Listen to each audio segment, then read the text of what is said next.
네, 3부 강의 시작하겠습니다. 이번 3부 강의에서는 섣부른 투기 억제책이 중산층과 서민까지 힘들게 한다. 이 주제로 강의를 올리도록 하겠습니다. 정부는 세금 폭탄, 각종 규제는 철회하고 신규 공급에 매진해야 한다 하는 점도 아울러서 말씀을 드리겠습니다. 자, 1, 2부 강의 내용을 간략하게 요약해 드리겠습니다. 전 제일 처음에 1가구 1주택 원칙의 함정에 대해서 말씀을 드렸습니다. 전 월세집 공급자는 다주택자입니다. 그래서 1가구 1주택을 밀어붙여가지고 다주택자가 없어지면 전 월세집 수요자들은 집을 전혀 못 구하고 전 월세값은 마냥 폭등할 것이다 하는 내용의 함정을 말씀드렸습니다. 두 번째로 집값 상승의 주요 요인에 대해서 말씀드렸습니다. 인구 집중 지역의 아파트에 대해 거주 수요 총량은 지속적으로 증가하는데 그 신규 공급이 부족했다는 점. 이것이 근본적인 요인입니다. 그런데 현 정부 측은 신규 공급을 억눌러가지고 집값 상승을 방조했습니다. 그리고서 책임은 다주택자에게 전가하고 있습니다. 이 점에 대해서 말씀드렸습니다. 그 다음에 다주택자의 투기에 관한 역설을 말씀드렸죠. 패러독스 역설입니다.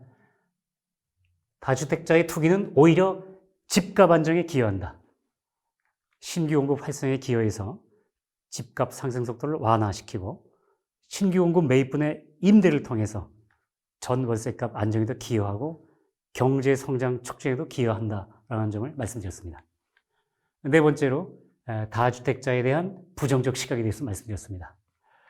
원래 집값은 신규 공급이 과다해지거나 또 경기가 침체하거나 저출산 고령화 문제가 심각해지거나 버블이 붕괴되거나 금융위기가 발생하는 경우에는요, 하락합니다. 집값이 늘 오르기만 하는 건 아니죠. 그런데 우리나라에선 집값 하강기보다는 집값 상승기가 많았죠. 네, 많았습니다. 그래서 다주택자가 평균적으로 큰 불로소득을 올린 것도 사실입니다. 그래서 중산층과 서민에게 상대적 박탈감을 안겨주었습니다. 이 점에 대해서 말씀을 드렸습니다. 자, 이처럼 양면성을 가진 다주택자의 투기에 대해서는 어떻게 해야 될까요? 정서적 판단이 아니라 이성적 판단으로 접근해야 할 것입니다. 한 번 더 말씀드리지만 다주택자의 투기는 집값, 전 월세값 안정에 기여하고 경제 활성화에도 기여해서 중산층과 서민에게 오히려 도움이 될 수 있습니다. 역설이죠. 자, 특히 무주택자는 내 집 마련 가능 시점까지는 어디서 사셔야 되죠? 전 월세집에서 사셔야 됩니다. 예를 들어 처음에 이제 생활을 시작하실 때요. 이제 가구 세대를 만들어 가지고 처음에는 월세 또는 반전세집에서 시작을 하시고 그다음에 전세집으로 옮기고 거기서 또 돈을 좀 더 모아 가지고 그리고 부족한 돈은 금융기관 대출을 받아 가지고 이제 내 집을 마련하는 거. 이렇게 사다리를 올라가는 게 우리나라 평균적인 국민들이 내 집을 마련하는 과정이지 않습니까? 물려받으신 분들 말고. 그렇죠? 네. 그래서 전 월세값이 안정돼야 이렇게 전 월세값이 안정되는 게 당장의 생계와 그리고 내 집 마련을 위한 목돈 모으기도 도움이 됩니다. 그런데 이 다주택자의 투기가 역설적이게도 집값, 전 월세값 안정에 기여를 하는 겁니다. 그리고 경제 활성에도 기여를 하는 겁니다.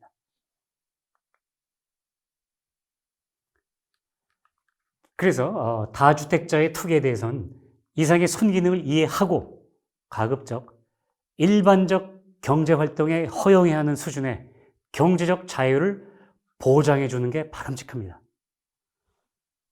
정서적 판단이나 정치공학적 계산으로 다주택자를 옥죄면 심각한 부작용을 초래할 수밖에 없습니다. 그래서 이번 3부 강의에서는 다주택자 이퀄 임대인이죠, 그죠? 예.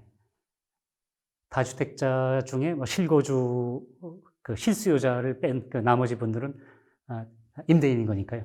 그러니까 다주택자 이퀄 임대인 옥죄기와 섣부른 투기 억제책은 중산층과 서민까지 힘들게 한다.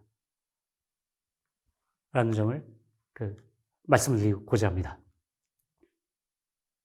좀 구체적으로 말씀드리면 전 월세값을 폭등시켜 무주택자를 힘들게 하고 세금 폭탄으로 1주택자와 내 집을 마련하려는 무주택자까지 힘들게 한다. 이 부분에 대해서 여러분께 상세히 설명을 올리도록 하겠습니다. 자, 보십시다. 제가 일부 강의 때 이 말씀을 드렸죠.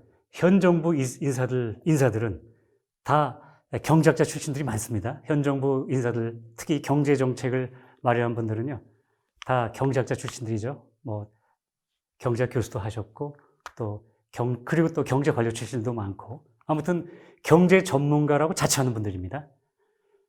해석하기도 이런 분들이 경제학을 공부하시는데 겉핥기로 공부하셨습니다. 특히 수요 공급 법칙을 겉핥기로 공부해서 이렇게 잘못된 판단을 내린 겁니다. 그들이 어떤 잘못된 판단을 내린지에 대해서 말씀드리겠습니다. 그들은 이렇게 생각합니다. 집값은 매도 공급을 늘리고 매수 수요를 줄이면 수요 공급 법칙에 따라 반드시 떨어진다. 이렇게 잘못된 판단을 하고 있습니다. 다시 말하면 제가 1부, 2부 강의 시간에 말씀드렸죠. 그 기존 경제학에서는 숲을 못 보고 나무만 본다. 그럼 나무만 보게 되면요. 이게 지금 집값입니다. 집값. 세로축이 집값이죠. 집값이고 가로축이 주택수라고 집의 수죠. 주택수. 그러면은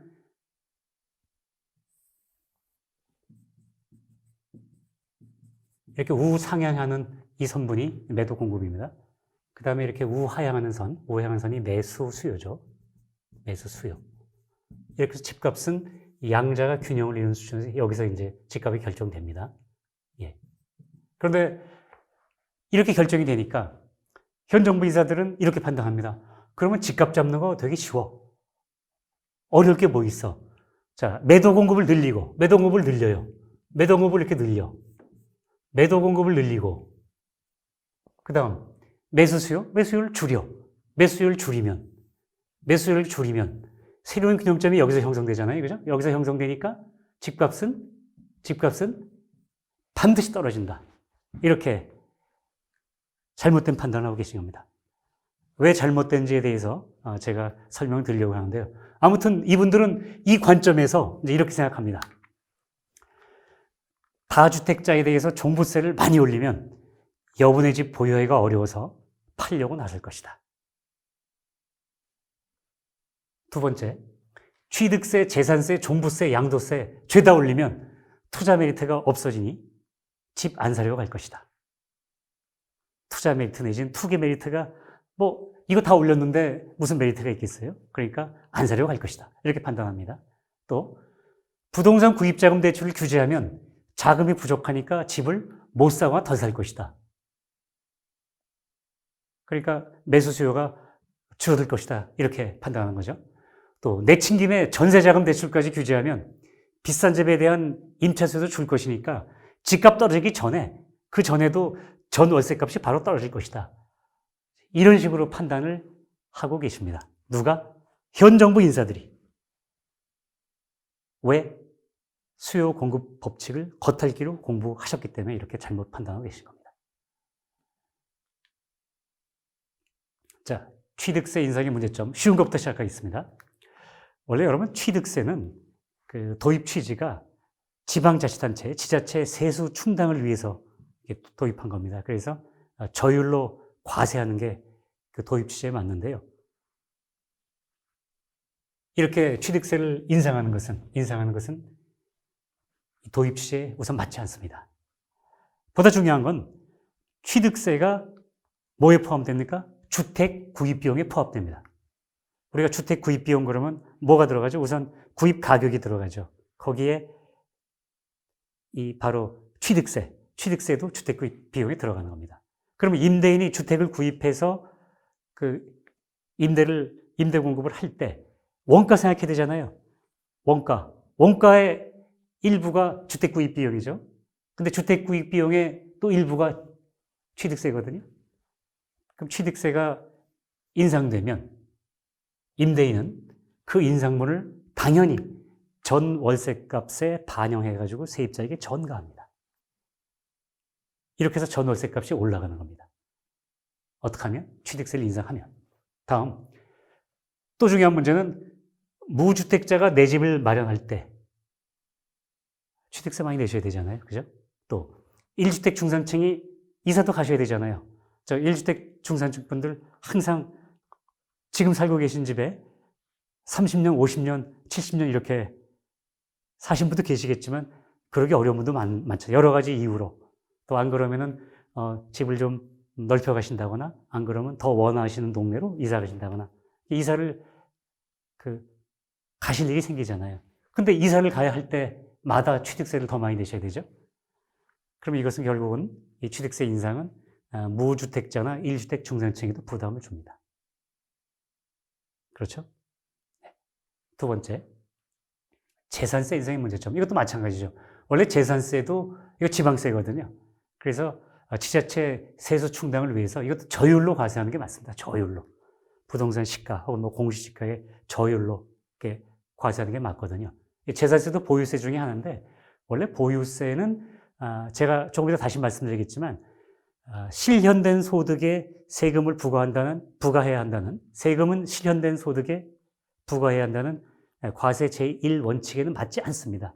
맞지 않기 때문에 그래도 지자체 세수 충당을 위해서는 그렇게 저율로 조금 이렇게 죄송합니다. 조금 내도록 하는 그런 게 이 재산세거든요. 그러니까 이걸 인상하는 것은 도입 취지에 맞지 않습니다.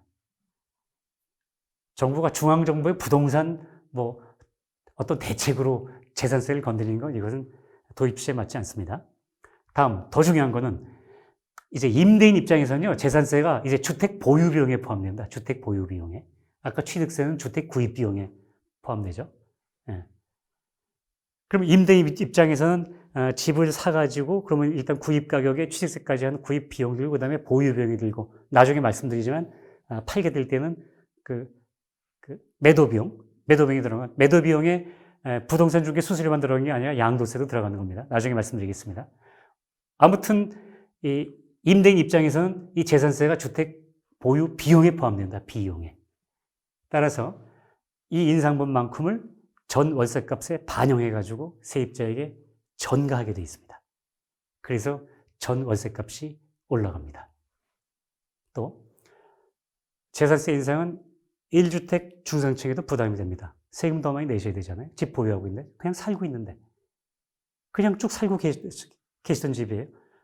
흔히 말하는 대로 투기한 것도 아니에요. 그냥 실거주하기 위해서 집 사서 그냥 쭉 살고 계시는데 그냥 집 보유하고 있다는 이유만으로 세금 더 내라 이렇게 하고 있는 게 재산세 인상이죠.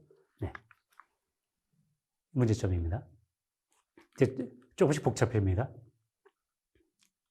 이제 양도소득세 인상의 문제점에 대해서 말씀드리겠습니다. 지금 양도소득세 인상하는 방식이 이제 여러 가지 양도세 감면 요건을 강화하고 있죠. 실거주, 요건 이런 것들 강화하고요. 이런 식으로 강화했고 또 중과도 하고 있습니다. 다주택자에 대해서는 중과도 하고 이렇게 하고 있는 그 양도세 인상의 문제점. 자, 양도세는 제가 아까 말씀드린 것처럼요. 주택 매도 비용에 포함됩니다. 예를 들어서 임대인 입장에서 봅시다. 임대인이 집을 사서 임대를 해주다가 나중에 판다고 할 때 그 임대인 입장에서는 그 수입과 비용을 다 따져봐야 되는 거죠. 그럼 수입은 뭐가 있죠? 제일 마지막에 집 팔 때, 그 다음에 임대료 수입, 이런 것들은 수입이죠. 그 다음에 비용은 뭐죠? 아까 말씀드린 그 주택 구입 비용, 주택 보유 비용, 그리고 주택 매도 비용입니다. 그리고 또 임대료에 대한 소득세 내야 되죠. 이런 것들의 비용이거든요. 그럼 아무튼 양도세도 주택 매도 비용에 포함되기 때문에 임대인은 그 인상분을 당연히 전 월세값에 반영해서 세입자에게 전가하게 되는 겁니다. 임대인이 나빠서가 아닙니다. 이게 경제 원리입니다. 그럼 결국은 어떻게 되죠? 전월세값이 올라가죠. 누가 부담을 많이 또 갖죠? 세입자에게 부담을 주는 거죠. 이거 임대인이 주는 거 아닙니다. 양도세를 인상한 정부가 세입자에게 부담을 주는 겁니다. 세입자 위한다면서. 다음. 여러분 이런 말씀 많이 드시죠? 양도세가 무서워서 집을 팔고 싶어도 못 판다 그러잖아요. 그런 경우에는 매도 공급이 줄어들죠. 흔히 부동산 중개하시는 분들은 이런 현상을 매물 잠김 현상이라고 표현하시더라고요. 매물 잠김 현상이 생깁니다. 매도 공급이 지금 저분들, 현 정부 인사들은 그 매도 공급을 뭐 늘리기만 하면 된다 그러는데 이런 경우에 매도 공급이 오히려 줄어들어요. 다음. 이사를 가야 할 1주택 중산층에도 당연히 큰 부담을 주죠. 사시다 보면은 1주택 중산층도 이사 가셔야 되잖아요. 이사 가기 위해서는 지금 집 팔아야 되는데 이러저러한 뭐 요건들이 강화되고 해가지고 양도소득세를 많이 내셔야 합니다. 그러면 다른 집 이사 갈 때 이사 가지 말라는 얘기도 아니고, 그죠? 네, 부담됩니다. 이런 문제점이 있습니다. 네 번째. 종부세는 지금 인상 정도가 아니라 폭탄이죠. 종부세 폭탄입니다. 원래 세금은 실현된 소득에 부과해야 한다 하는 것이 과세의 제1원칙입니다. 미실현 소득이 아닌 실현된 소득에 과세하는 게 과세의 제1원칙인 겁니다. 그런데 현행의 종부세는 어떻습니까? 지금의 종부세는 시세 차익이 실현되지도 않았어요. 그 다음에 사실 부동산이 항상 오르기만 하는 건 아니잖아요. 떨어져서 시세 차손을 볼 가능성도 사실은 상존합니다. 그럼에도 불구하고 현재 시가 수준의 상당히 높은 세율, 최고 세율이 지금 6%나 되죠. 6%라고 그러죠. 6%. 예, 6%입니다. 시가에다가 6%의 세율을 적용해 부과하는 겁니다. 이건 과세 원칙에 반합니다. 그 다음에 재산권을 침해하는 도살적 과세로서 위헌의 소지도 있습니다. 경제학자인 제 입장에서 볼 때는 이거 위헌입니다. 물론 위헌이냐 아니냐 하는 판단은 헌법재판관님들이 판단하실 문제지만 경제학자의 시각으로 봤을 때 여러분 예를 들어서 그 6%의 세율이라고 그러면요. 그냥 단순히 생각하면은 지금 1년에 6% 그러면은 10년이면 60%, 20년이면 120% 그러니까 그냥 간단하게 생각하면은 한 18년쯤 살면 현재 집값 다 국가에 내야 되거든요. 그 말씀은 뭡니까? 현재 살고 계신 집 18년 정도 사시다가 국가에 헌납하셔야 된다는 이런 뜻입니다. 그러니까 국가가 뺏어가는 거죠. 이건 사실 뺏어가는 개념입니다.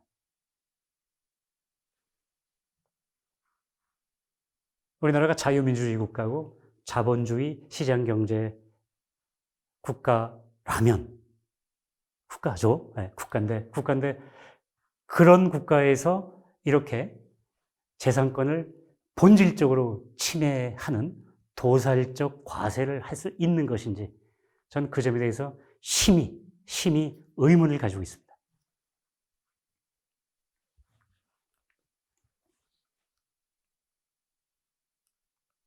자, 이건 이제 또 경제학적 문제입니다. 집을 보유하고 있을 때 종부세도 부담되죠. 그런데 매도할 때 또 양도세를 중과합니다. 다주택자한테는요. 그러면 이것도 무섭습니다. 그러면 다주택자 입장에서 어떻게 해야 됩니까? 임대용 주택을 매각하는 대신 결국은 전월세값을 올려서 종부세 상당 부분을 세입자에게 전가시키는 방식으로 버티기를 할 수밖에 없습니다. 이렇게 할 수밖에 없어요. 이렇게 만들어 놨습니다. 지금 세제를. 그죠? 네. 그래서 결국은 이 요인 때문에도 전월세값이 올라가는 겁니다. 무주택 서민들을 편안하게 해드리겠습니다 하고서 내놓는 이 대책들이 지금 여러분 보신 것처럼 전부 죄다 전월세값을 올리는 역효과를 내고 있는 겁니다. 그 다음 이 높아진 종부세는 1주택 중산층에도 당연히 부담이 되죠. 지금 1주택 중산층분들, 1주택자분들도 종부세 많이 늘어났습니다. 또 내 집 마련을 계획하는 무주택자에게도 부담감을 주고 있습니다. 어떻게 해서 이제 내 집 마련한 기쁨도 잠시 내 집을 마련하고 나면 그 다음에 이런 세금 폭탄들이 기다리고 있는 겁니다. 네, 그렇습니다. 집을 처음에 사면 집이 안 비싼 집일 경우에는 종부세를 조금 내지만, 안 내거나 조금 내겠지만, 이제 더 좋은 집을 나중에 또 살림살이가 나아져 갖고 더 좋은 집을 사면 살수록 이제 이렇게 종부세 폭탄을 맞으셔야 됩니다. 부담되죠? 제 말씀이 좀 과합니까? 자, 현행의 이 도살적 종부세는 현 정부 인사들의 기대대로 다주택자를 압박해서 보유분 중 상당 부분 매도를 유도하는데 사실 조금 성공할 수도 있습니다. 그때는 집값이 어느 정도 떨어질 수도 있습니다. 있어요, 그런 경우에는. 그러나 이제 그때는 제가 지금까지 말씀드린 것처럼 전셋값 또는 전셋값 환산치죠. 월세의 전셋값 환산치. 이것이 오르면서 집값을 받쳐주는 형국이 돼서 집값이 계속 떨어지진 않습니다. 그림을 설명드리면 이게 지금 제가 지난 시간에 설명을 드린 그 그래프입니다. 결국은 이분들이 어떻게든 간에 집값을 이렇게 어느 정도 낮추는데 성공을 한다고 칩시다. 그럼 얘가 좀 집값이 떨어지는데 지금 여러 가지 요인에 의해서 이건 전월세 값입니다. 전월세 값이 올라갑니다. 그러니까 얘가 떨어지는데 전월세 값이 올라주기 때문에 나중에 얘가 더 떨어지지 않게 전월세 값이 받쳐주는 이런 형국이 되는 겁니다. 네. 종부세 폭탄으로 설사 집값이 떨어지더라도 전월세 값은 안 오른 이유. 그 이유가 첫 번째가 제가 앞에서 언급한 여러 요인들에 의해서 전월세 값이 오르게 되어 있습니다. 그 다음에 두 번째가 정말 종부세 폭탄이 이게 계속해서 떨어지게 되면요. 그러면 자금력 있는 사람들 중에서도 상당수가 그냥 차라리 속 편하게 세금 부담 없는 전 월세집에서 살래 이렇게 마음을 바꿀 수가 있습니다. 그래서 이분들이 전 월세집을 선호하게 됩니다. 그렇죠? 예. 그럼 이렇게 되면 어떻게 합니까?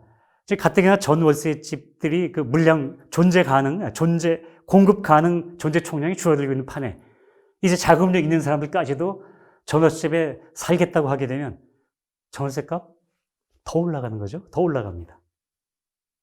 그런데 중요한 거는 제가 아까 말씀드린 것처럼 다주택자의 투기의 그 순기능 이 부분에서 말씀드렸는데 이런 종부세 폭탄으로 그 순기능이 이제 작동하지 않습니다. 그럼 어떻게 합니까? 그런 식으로 집값이 뭔가 떨어지려는 이런 상황에서는요, 당연히 신축 공급 자체가 줄게 됩니다. 신규 공급의 메리트가 줄어드는 거니까요. 그렇게 해서 전 월세집 총량이 많이 증가하기 어렵습니다. 이런 요인들에 의해서 전 월세 값이 올라가면서 전 월세 거주 수요는 계속 늘어나는데 신규 공급은 별로 늘어나지 않습니다. 별로 늘어날 수 없습니다. 그래서 설사 집값이 떨어지더라도 전 월세 값은 오르게 되는 겁니다. 지금 우리나라에서 일어나고 있는 현상이 바로 이런 것들입니다.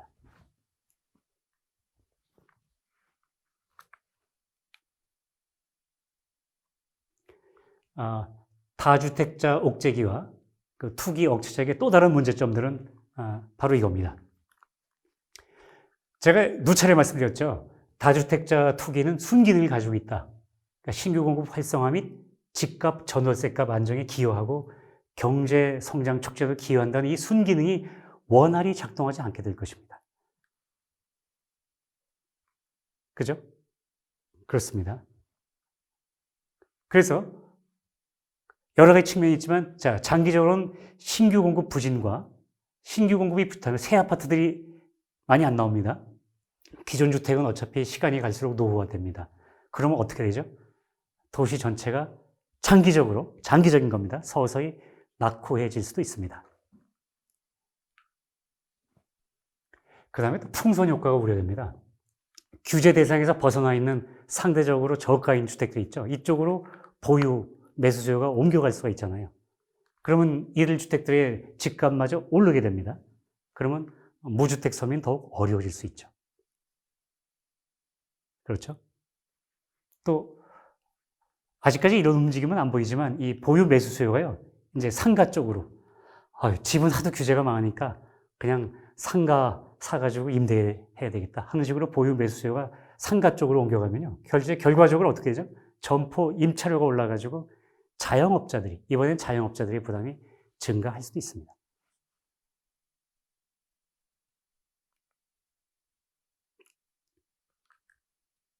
다음, 부동산 대출 억제의 문제점에 대해서 말씀드리겠습니다. 사실 이 대출 억제가요, 집값, 전월세값 안정에 효과는 별로 없습니다. 그러면서 무주택자가 전 월세집을 구하거나 내 집 마련하는 것을 제약합니다. 또 1주택 중산층도 이사를 가야 할 때 제약을 받게 됩니다. 그렇죠?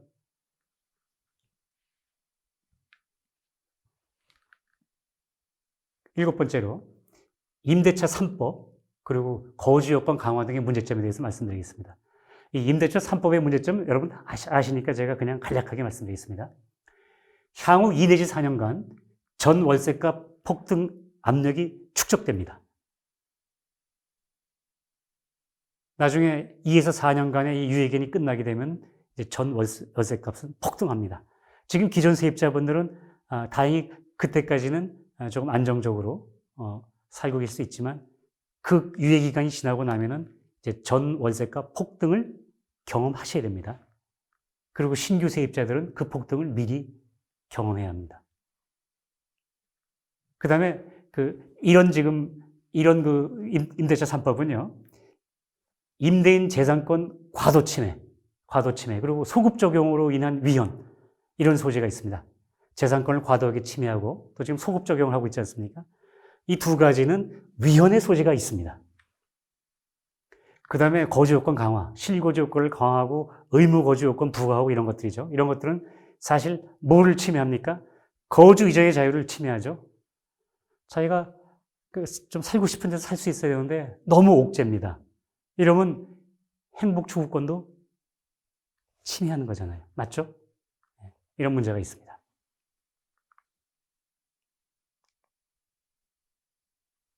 자, 요컨대 현 정부 부동산 정책은 집값은 제대로 낮추지 못하면서 전 월세값 폭등, 주택시장 혼란, 조세 저항, 이것들을 초래하고 경제적 자유, 거주 이전의 자유, 재산권, 그리고 행복 추구권까지 침해하는 심히 잘못된 정책입니다.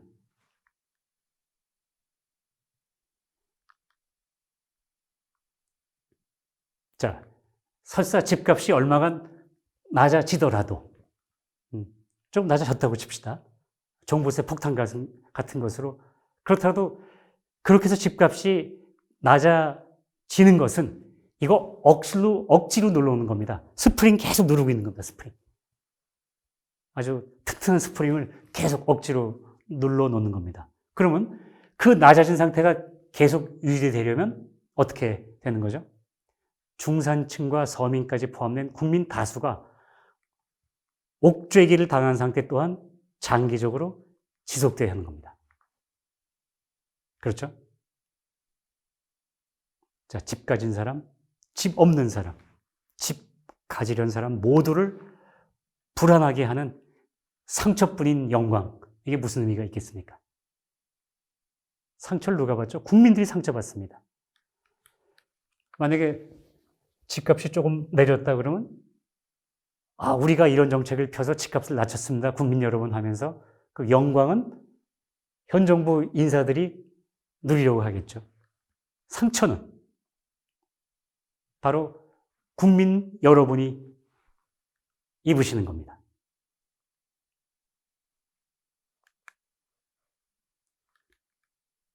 자, 그래서 제가 대안을 제시하겠습니다.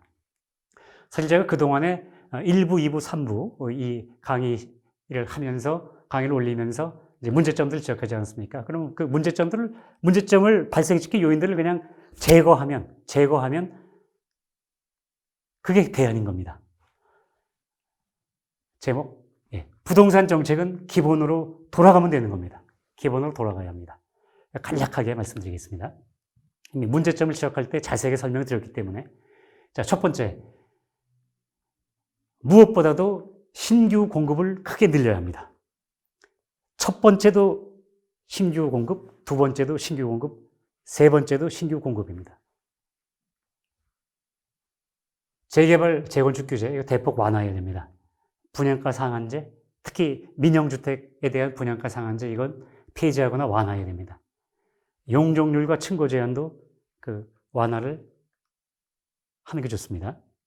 어차피 인구가 집중된 지역은 부지가 부족하니까 결국은 용적률과 층고 제한 완화를 통해서 해결할 수밖에 없습니다.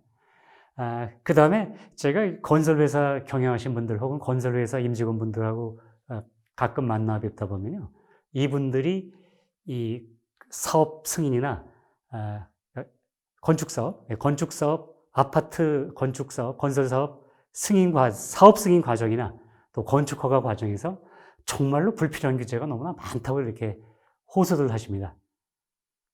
제가 건설 건축 전문가는 아니기 때문에 구체적으로 여러분께 말씀드릴 수는 없지만,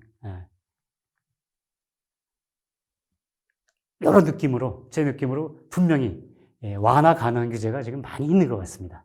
그러니까 완화가 가능한 규제를 찾아서 완화를 해야 됩니다.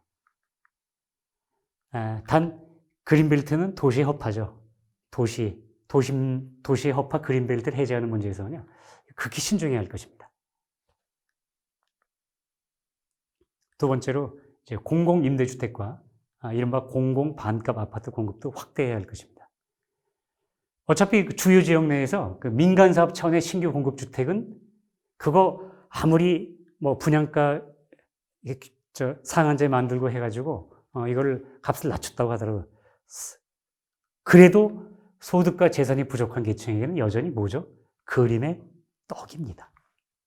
그죠? 그림의 떡입니다. 그래서 이 문제는 결국 양질의 공공임대주택, 그냥 닭장 같은 공공임대주택 말고 양질의 공공임대주택과 또 이른바 공공반값 아파트, 이런 공급을, 이 아파트의 공급을 확대하는 방법으로 해결해야 할 것입니다. 세 번째로, 세금 폭탄은 전면적으로 철회되어야 합니다. 취득세하고 재산세는 도입 취지에 맞춰서 낮춰야 합니다. 특히 종부세는 저율 재산세 수준으로 낮춰야 합니다.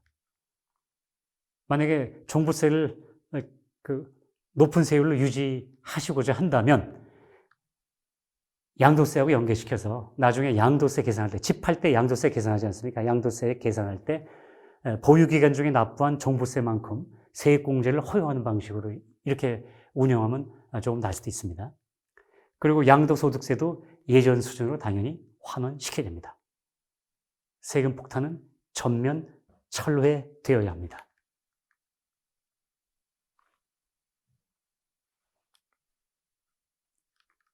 다음, 임대차 3법은 당연히 폐지 또는 전면 보완되어야 합니다.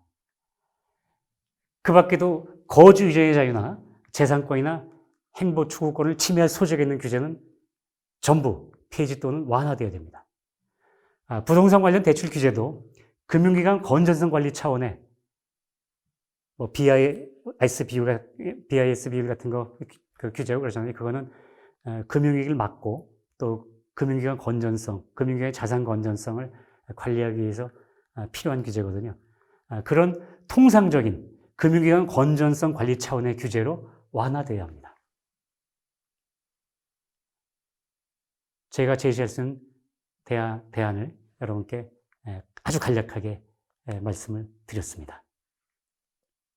결어로 한 가지 말씀만 올리겠습니다. 노자의 도덕경에 나오는 유명한 경구인데요. 신언불미. 이거 믿을 신자 말씀 원자죠. 아니 불자 아름다울 미자. 신언불미. 믿을 수 있는 말은 아름답지 않고 미언불신. 아름다운 말은 믿을 수 없다. 여러분, 전 정부 인사들은 국민 여러분을 상대로 아름다운 말들을 많이 하고 계십니다. 그러나 아름다운 말은 믿을 수 없는 법입니다. 저는 오늘 1부, 2부, 3부 강의를 여러분께 올리면서 사실 아름다운 말씀은 별로 드리지 못했습니다. 제 말씀은, 오늘 드린 제 말씀은 아름답지는 않을 것입니다. 그러나 믿을 수 있을 겁니다. 존경하는 국민 여러분, 제 말씀 믿으셔도 됩니다. 믿으셔도 됩니다. 여러분, 제 졸강을 경청해 주시느라고 장시간 수고 많으셨습니다. 대단히 고맙습니다. 건강 유의하시고 안녕히 계십시오.